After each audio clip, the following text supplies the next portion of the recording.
Here I have BLUBOO Maya, and today I'm going to show you how to enter boot mode on this device. So first of all, what you have to do is to turn it off by holding power key. Then you tap on power off. OK.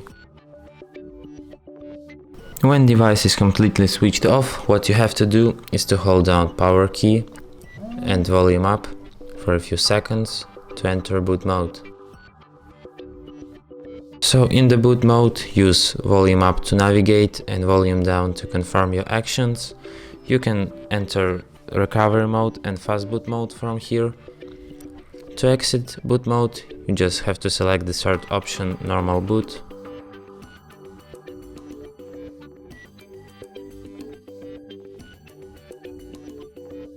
And that's it. So thanks for watching. If you find this tutorial useful, don't forget to hit that like button and subscribe to our channel.